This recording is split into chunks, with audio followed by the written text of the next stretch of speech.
Allá va rumbo a un tercer periodo, la nueva reelección, Xi Jinping, la potencia, la superpotencia china sobre la que hay tanto que decir, tanto que hablar en el terreno, por supuesto, político y económico, pero también social y cultural. Pablo Bullosa, Pablo, ¿cómo estás? Querido Manuel, muy buenas noches. Muy buenas noches, Gabriel Díaz. Querido, Manuel, ¿cómo te va? Muy buenas noches. Buenas noches, Liliana. No lo quiero decir mal, pero lo voy a intentar decir perfecto y no me lo digas tú, te lo voy a decir yo perfecto. Arzovska, ¿cómo Muchas estás? gracias por la Muy buenas invitación. noches, gracias Buenas por estar noches. con nosotros, gracias Liliana por venir esta noche a conversar con nosotros sobre China, la superpotencia, la gran potencia, el contrapeso para algunos de pues, la que fuera potencia hegemónica, que ya no lo es tanto, Estados Unidos. 3 periodos, allá va Xi Jinping. Otra vez. Bueno, la nota decía que era el segundo hombre más poderoso del mundo. Yo no sé si estamos pensando que Biden es más poderoso. Exacto. Yo creo que no. Yo creo que es más poderoso. Pero Sí. Sería un debate interesante. Sería tener, un debate en sí, pero sí es un hombre fuerte. Muy poderoso. Muy Muy fuerte, fuerte. muy poderoso. Tan poderoso que se va a reelegir sin mayor contratiempo, ¿no? Sin mayor problema. Básicamente sin mayor problema y con una aceptación de por lo menos de una buena parte de la población. No quisiera aventurarme en lo absoluto en porcentaje, pero de que sí está arriba de 80%, sí. Ahora, Tampoco es que tengan demasiada opción, ¿no? En oponerse o sí. bueno, siempre hay oposición, siempre puede uno oponerse. Lo que pasa es que China, la verdad, en estos últimos 40, casi 50 años, desde 78, ha hecho cosas, yo creo que el mundo, no hay más que de alguna manera reconocérselo y admirarlos. Claro, Lo que claro, han hecho claro. en plan social, político no, económico, vamos a decirlo.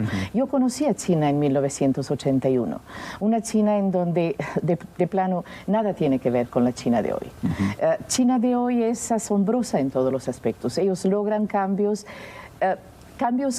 que son inconcebibles en otras partes del mundo por muchas razones. Y a una velocidad. Y a una velocidad, y cambios que además su sistema político se lo permite. Claro, claro. Hay que exaltar. Pues sí. Ahorita, como vimos en lo que usted nos hizo favor a poner, la pequeña sinopsis de Xi Jinping, efectivamente es un Estado, eso es lo primero que hay que reconocer, es un Estado basado en ideología. Hoy en día, en el siglo XXI, yo creo que quedan pocos Estados. Sí. De hecho, yo con los alumnos en el Colegio de México siempre les digo, ¿cuál es la ideología en la que ustedes nacieron y que influyó en la vida cotidiana de ustedes? Pues no tuvieron mucho que decir. No. Liberalismo, neoliberalismo, y ahí nos quedamos. Sí. Y sin embargo, este es un Estado desde 49 hasta la fecha basado en una firme ideología que además en los discursos que he revisado estos días están hablando de civilizar, ya civilizaron el marxismo. Mira. Es decir, no solamente se apropiaron de él, sino de alguna manera lo civilizaron, en términos de que lo convirtieron en propio, añadiéndole mucha teoría china. Sí, pocos estados con esas características y muchos menos que sean exitosos, ¿no? En varios terrenos con esas características y con ese perfil y con ese sello muy, muy bien definido, Gabriel. ¿Qué puede uno decirle aquí a la doctora, por el amor de Dios? Sí. Pero hay un asunto de Deng Xiaoping, el sucesor de Mao, que su frase de batalla fue prescindamos de la teoría. Entonces, al parecer ahí China entró en una etapa pragmática en donde la economía cambió drásticamente. La economía se hizo una economía de mercado controlada por un fuerte dispositivo comunista en lo ideológico, pero la economía se hizo de mercado. Efectivamente. Quizá la doctora nos pueda sacar de la duda si es de Deng Xiaoping la frase de lo importante no es llamarle gato o no llamarle gato, sino que coma ratones. ¿Se le adjudica a él, pero es de él o no es de él? No importa si el gato es blanco ¿De qué o rojo, color? de qué color. Lo importante es que case ratones. Efectivamente, esa frase... Él sí la dijo. Él sí la dijo. Y no solo que la dijo, sino que en los consecuentes 40 años se puso en práctica, como usted acaba de decir, por medio de un pragmatismo. China se autodefine como un país socialista con economía de mercado. En los términos, digamos, de la teoría, digamos, comunista, pues esto es una contradicción. Sin embargo, China lo llevó a nivel de a una teoría que hoy en día no solamente es praxis, sino que de algún modo lo piensan integrar y está integrado en la misma Constitución. Pero usted decía, doctora, que los chinos hicieron con el marxismo-leninismo una teoría local. Ya Mao había inventado la vía campesina hacia el socialismo, ¿no? Que tuvo un impacto mundial y en América Latina en nuestros países más. El maoísmo con el protagonista fundamental en el campesinado. Pero lo que he estado yo leyendo, usted está familiarizado con lo que escribió Kevin Rudd. Yo vi un artículo en Foreign Affairs, que lo leí hace muy poco, y él sostiene que es una vuelta a la ideología, es decir, que se está olvidando el pragmatismo ese que usted menciona. Efectivamente, yo quería hablar un poco al respecto. A ver. La historia china no son 50 años, son 3.000 años. Claro. 3.000, 4.000, claro. Historia escrita, civilización. De las culturas más ricas. Yo quisiera usar una pequeña metáfora a lo largo de esos 4.000 años. China es un acordeón. Se abre y se cierra. Y eso lo vemos perfectamente, lo vimos 49, cuando el país se estableció, básicamente se cerró. Deng Xiaoping, en 1978, lo que hizo es abrió el acordeón y lo dejó bastante estiradito. Y vimos todo el boom, el milagro chino, etc. Creo que ahorita estamos en otra etapa, vuelta hacia la ideología. Una etapa que se puede justificar históricamente, porque creo que en los 40 años, últimos 40 años, China corrió. Y cuando alguien corre, generalmente deja muchos hoyos en el camino. Creo que ahorita justamente hay un poco, no diría retroceso, tal vez una ligera pausa, o por lo menos disminuyamos ese ritmo de correr en el proceso del desarrollo para rellenar los hoyos.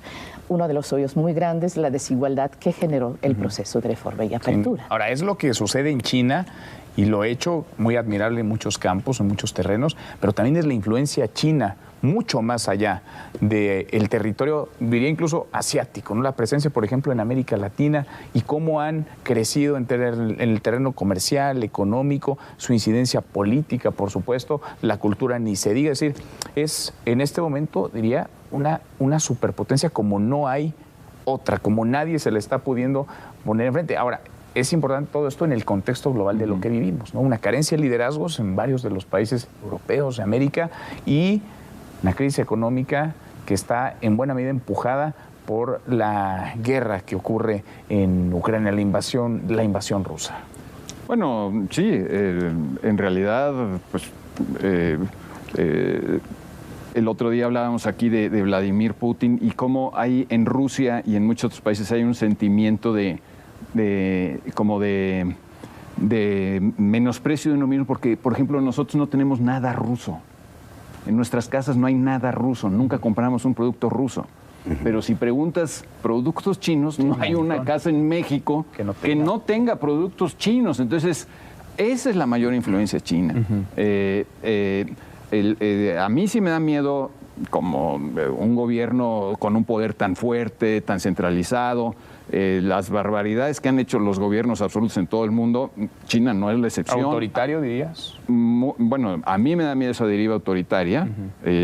Mao Zedong usó su poder de una forma catastrófica, provocó hambrunas de millones y millones de personas, catástrofes culturales, es decir, tienen, no sé qué tanto los chinos han digerido eso, quizás la doctora nos pueda decir, pero en realidad el poder absoluto, cuando no tiene contención, pues también tiene sus riesgos. Yo siento que evidentemente lo que ha hecho China en el campo económico es de la cosa más admirable que hemos visto. En la historia de la humanidad, nunca tantas millones de personas habían salido de la pobreza más absoluta en las que los había asumido un gobierno ideológico, el gobierno de Mao Zedong.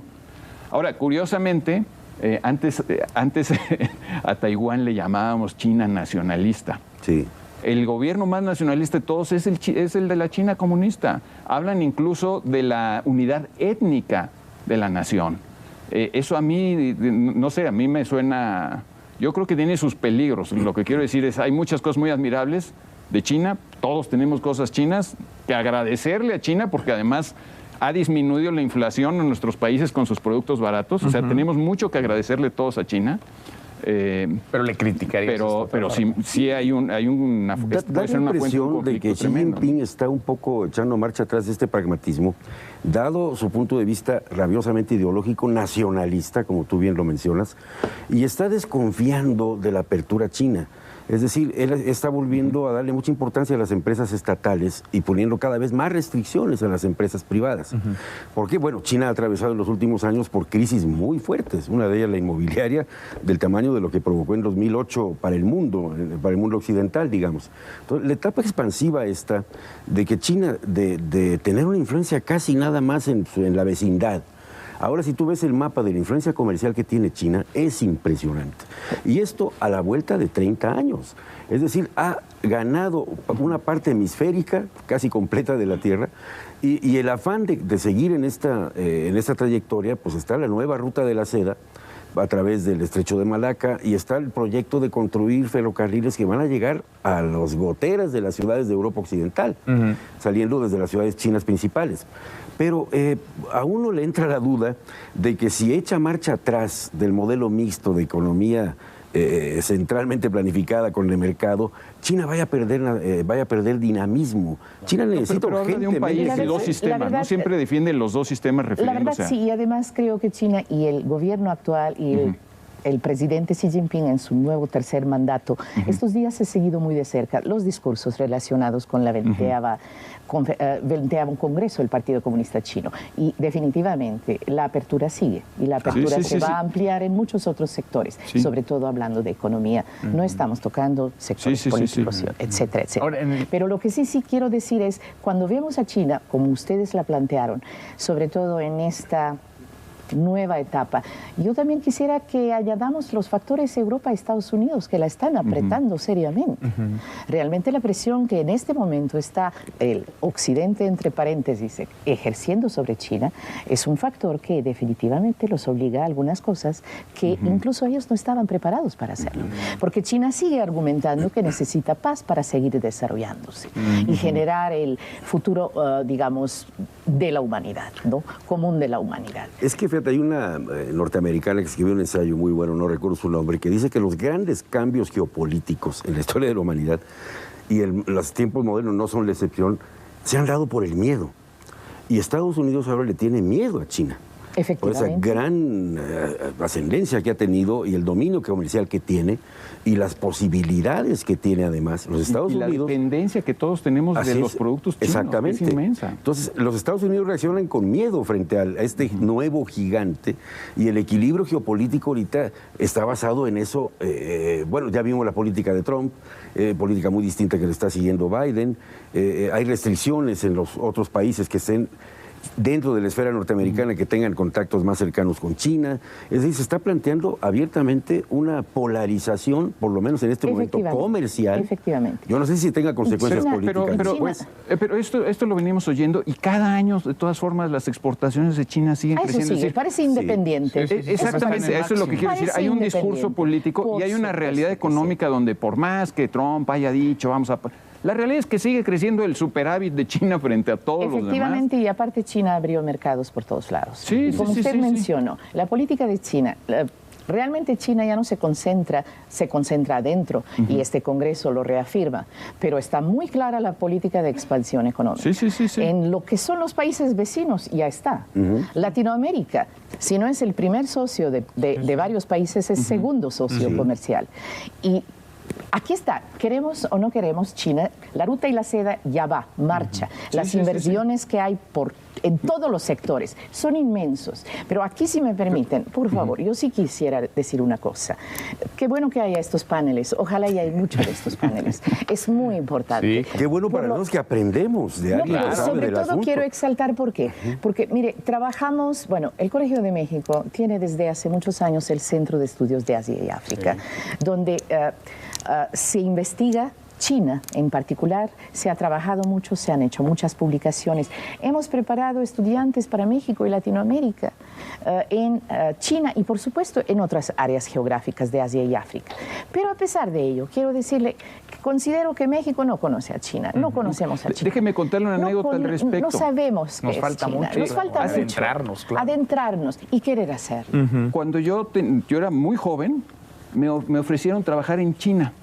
Te pagaban todos los gastos y te daban un sueldo bajo, pero no tenías que gastar nada porque te daban alimentación y alojamiento.